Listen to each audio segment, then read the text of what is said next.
Hi there, thank you for joining me. I'm Mindy Mandell.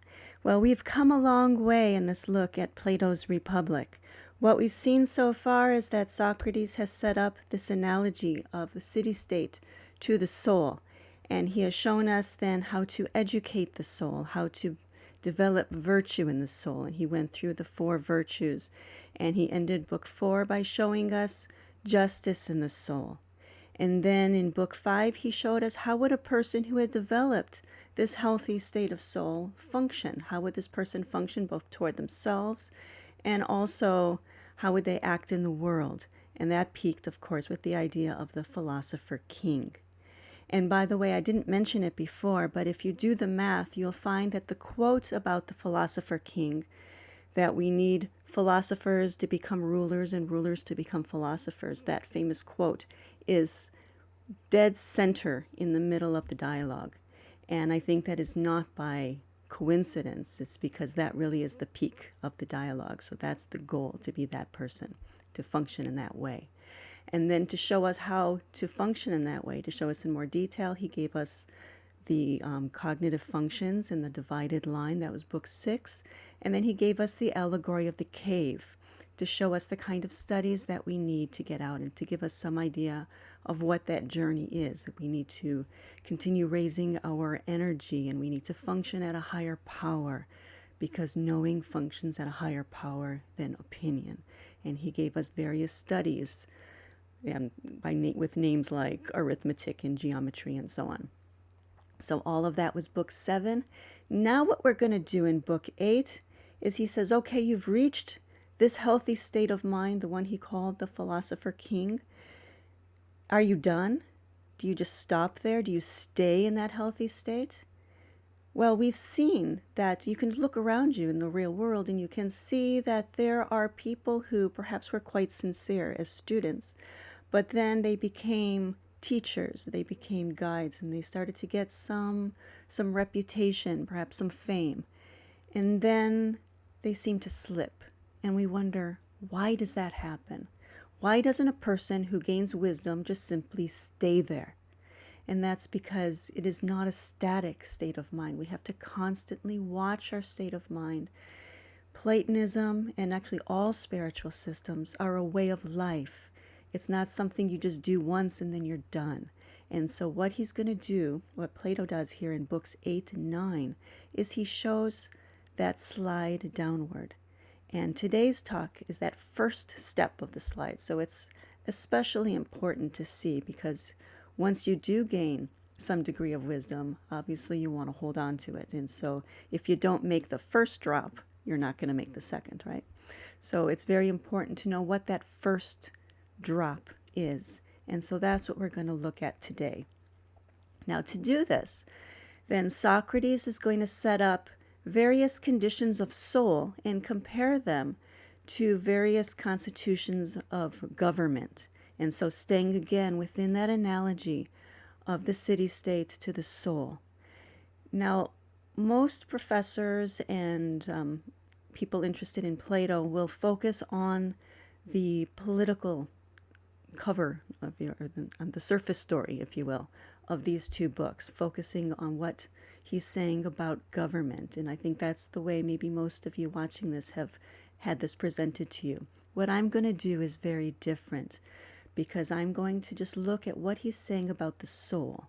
Now, obviously, there is quite a bit about politics, and you can ask yourself if this really does fit in the world or not. There are some things that you'll see that will kind of jump out at you as likable in some of these, especially when you get to like democracy. There are things that will be that you'll recognize as applicable in real life, but that's not what I think is really the main point of these sections. I'm not saying it's not there, it's just not the main point. The point here is really to see what he's saying about the state of soul and what are these stages that we go through if we're going to imagine somebody taking that drop from the healthy state of mind down to the most unhealthy.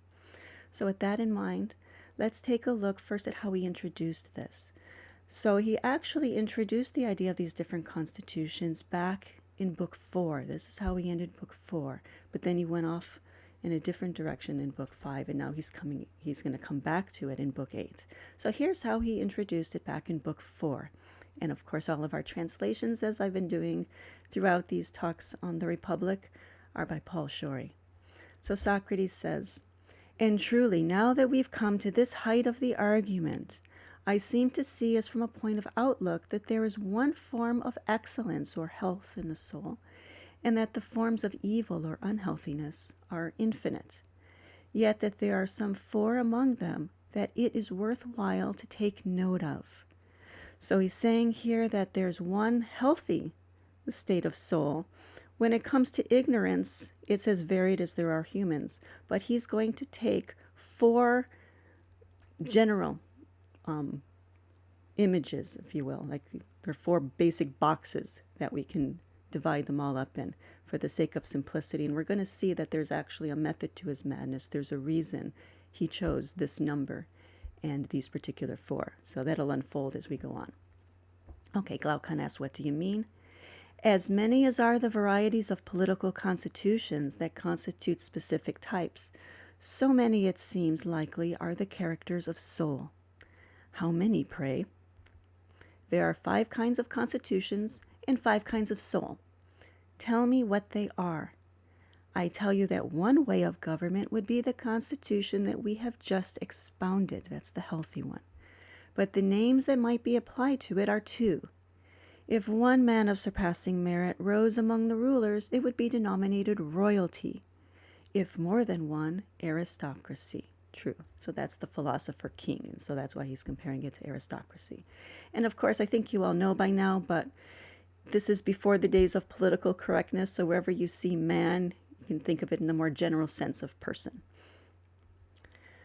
Well then, this is one of the forms I have in mind, for neither would a number of such men, nor one if he rose among them, alter to any extent worth mentioning the laws of our city. And the laws, remember, were in book 2.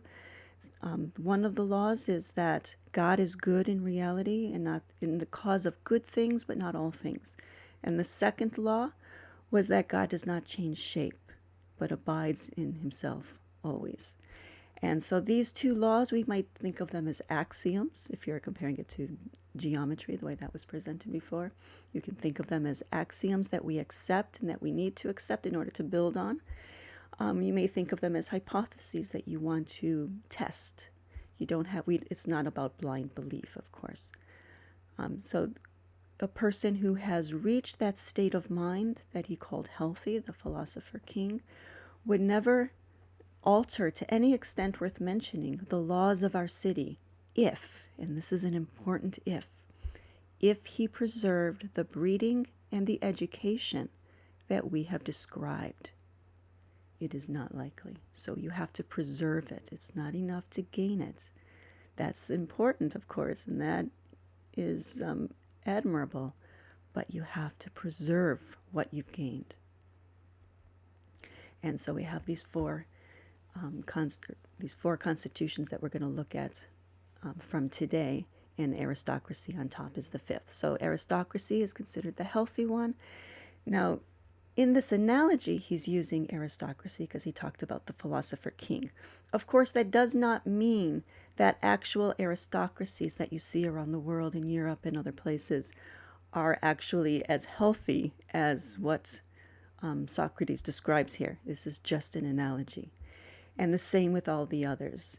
The ones that are considered, that are higher on the list, are not necessarily better than the ones, well, tyranny obviously is bad, but democracy, I'll just mention briefly here that Plato has gotten knocked a lot in our culture because, of course, we like democracy, and he put it very low on the list.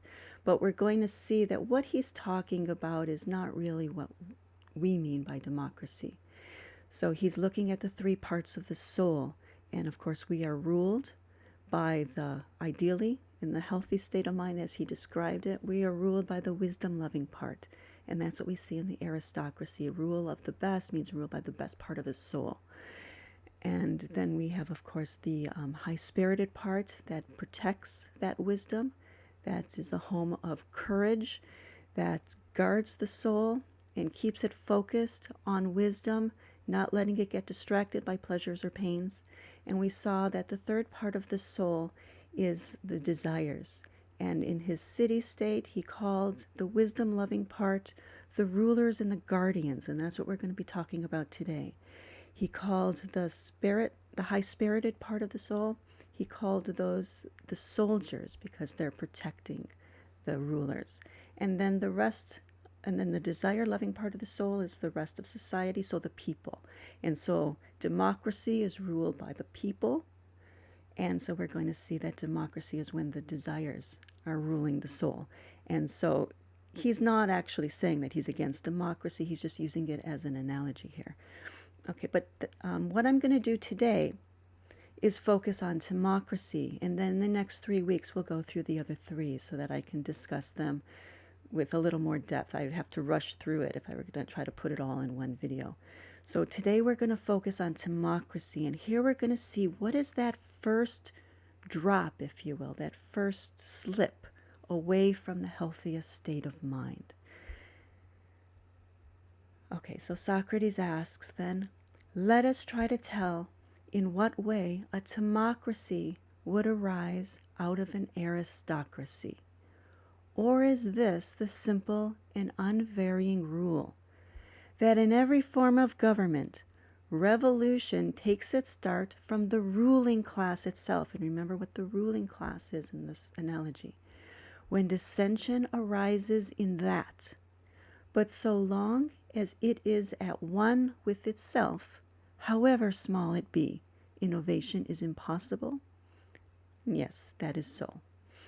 So we've already seen throughout this dialogue that this idea of unity is key. We saw that there are many places where he talked about this idea of dissension being the beginning of disillusion. And we saw in book 7, I think it was just last week's video, we talked about the idea of arithmetic was this meditation on the question of what is one in itself. Why do the metaphysical concept of unity being at the root of all existence? And here we're seeing it applied to the soul. That in the ruling, and here we're focusing specifically on the ruling class, which means the wisdom-loving part of the soul. There cannot be dissension there. Now this part here, it gets a little confusing at first. Let me read this and then I'll talk a little more about it. He says, not only for plants that grow from the earth, but also for animals that live upon it, there is a cycle of bearing and barrenness for soul and body. But the laws of prosperous birth or infertility for your race, the men you have bred to be your rulers, will not for all their wisdom ascertain by reasoning combined with sensation, but they will escape them, and there will be a time when they will beget children out of season. And then Socrates goes on to give this very long, convoluted explanation of the cycles and when the timing is right and when it's wrong, and there's a lot of math in there, and it gets a little confusing, and a lot of people scratch their head when they read that. Basically, what to get out of it is this idea that I put in red here about begetting children out of season. What does that mean? Well, we've seen throughout this analogy, here and in the dialogue Theaetetus as well, that there's this comparison of that when you're talking about bearing children in the city-state, the analogy or the analog in the soul then would be insights in the soul. And so having insights out of season, wrong timing, that there will be, it is inevitable that you're going to have some insights that maybe they're going in the right direction, if you will, but they're a bit inchoate or something is not quite right. We need to be constantly questioning ourselves and testing ourselves, testing our state of mind and looking for anything false and constantly purifying. What we're seeing here is that we need to continue this practice of music, which is music was in this analogy was compared to the idea of watching your state of mind and being aware of your state of mind, purifying your state of mind. It's not something that we do only at the beginning of our practice as an initial purification. It's something we have to keep doing throughout our lives. And so it is inevitable that we are going to have some insights that maybe we're born a little too soon, for example. And then he says, of such offspring, the previous generation will establish the best, to be sure, in office. But still these, being unworthy, and having entered in turn into the powers of their fathers, will first as guardians begin to neglect us. Notice here he switched from rulers to guardians, two functions of wisdom. And as guardians, they'll begin to neglect us, paying too little heed to music and then to gymnastics, so that our young men will deteriorate in their culture, and the rulers selected from them will not approve themselves very efficient guardians. So I mentioned this point about wisdom having two functions because this is key to understanding this first fall from what he's calling the aristocratic state of mind to the timocratic. And Plato, by the way, has us jumping all over the place. So the idea of guardians and soldiers and rulers, this was from book 2 and also parts of it a little bit later in the book. The idea of wisdom was introduced in book 4. Music and gymnastics were book 3. So Plato has us jumping all over the place, and you got to try to keep it all straight in your mind. Okay, so the wisdom-loving part of the soul has to first guide us, act as rulers in the sense that we are being guided by wisdom, by the knowledge of reality and applying it to our lives. And so that's wisdom, but also we have to protect the wisdom that we gain. And in that sense, Socrates also called these rulers guardians. And so there's this dual function. And we're going to see that the first slip is that first we have maybe some insights out of season. So our reasoning, we're still being guided. We haven't yet lost that justice in the soul. We're still being guided by wisdom. It's just maybe we got a little sloppy. And then we fail as guardians. And that's the key here. That if it's okay to have some insights that are maybe not so good or need to be brushed up, some need to be just tossed out altogether, that's going to happen to all of us. But as long as we're watching our state of mind, we're going to catch it. The problem is that once we reach a certain stage, we may get a little too confident, get a little lazy, and not watch that state of mind anymore. It is a mistake to think that once you reach a certain state of wisdom, you're done. You always have to keep watch on yourself. And so first we pay too little heed to music, which is watching states of mind, and then to gymnastics. Gymnastics was the idea of keeping our energy high, building our energy. And we saw with the cave allegory that we need to continually function at higher and higher states of mind in order to participate in the upper world. We need to function at a higher power. And so the idea of gymnastics also is not something that you just do in the beginning and then at some point you can stop. So this is the first drop, if you will, is first maybe some bad insights or some incomplete insights, and then paying too little heed to music and gymnastics. And then Socrates says that the most conspicuous feature in it is one thing only, due to the predominance of the high-spirited element, namely contentiousness and covetousness of honor. So timocracy literally means the power of honor. By the way, I've never heard of timocracy as an actual political system. To my knowledge, it isn't one.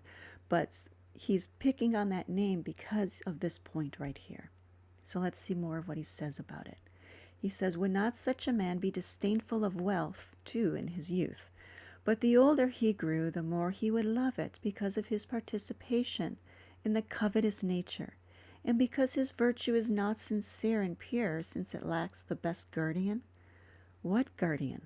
Reason blended with culture, and culture is often used to describe music and gymnastics and the study of the virtues kind of all rolled into one. So reason blended with culture, which is the only indwelling preserver of virtue throughout life in the soul that possesses it. Well said. So this idea of reason blended with culture, is capturing everything that we just talked about before.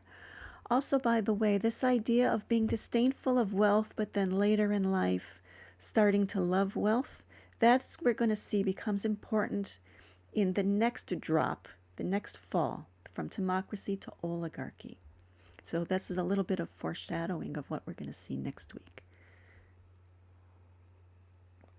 Okay, now Erymanthus is talking with Socrates, and he wants to know, how does the timocratic person originate? So how does this happen, that a person would fall from that healthy state of mind down to the timocratic? And then Socrates gives this little story. So first I'll read the story, and then I'm going to talk about it.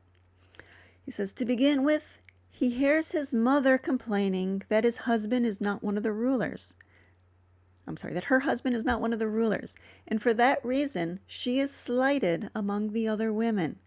And when she sees that her husband is not much concerned about money, and does not fight and brawl in private lawsuits and in the public assembly, but he takes all such matters lightly, and when she observes that he is self-absorbed in his thoughts, and neither regards nor disregards her overmuch, and in consequence of all this, she laments and tells the boy that his father is too slack and no kind of a man, with all the other complaints with which women nag in such cases.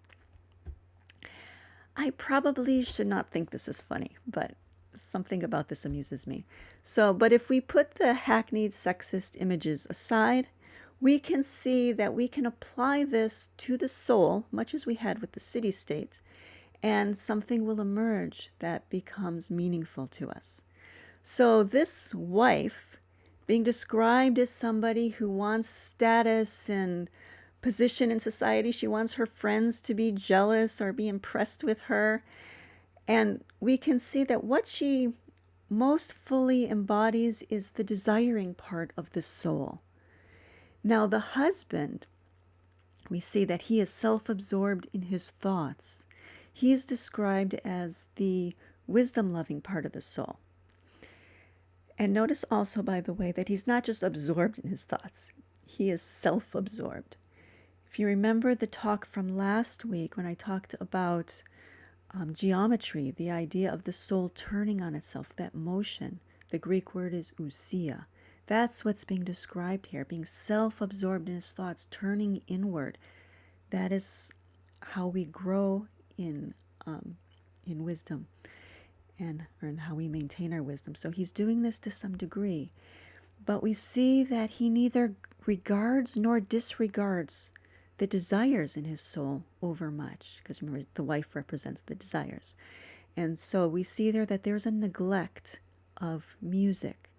These desires are still there, and we'll find in our own lives, if as we go through this, for those of you who attempt this way of life in any meaningful way, you'll find that once you reach a certain state of wisdom, you're still going to have within you some of the beliefs that you carried with you from childhood. We're still living in the world, after all, and there are ideas about status and wealth and so on. And you may be able to see through those things on an intellectual level, but there may still be deep within you some desire that will nag at you. So that's a very good choice of words, even though obviously the stereotypes are not so good.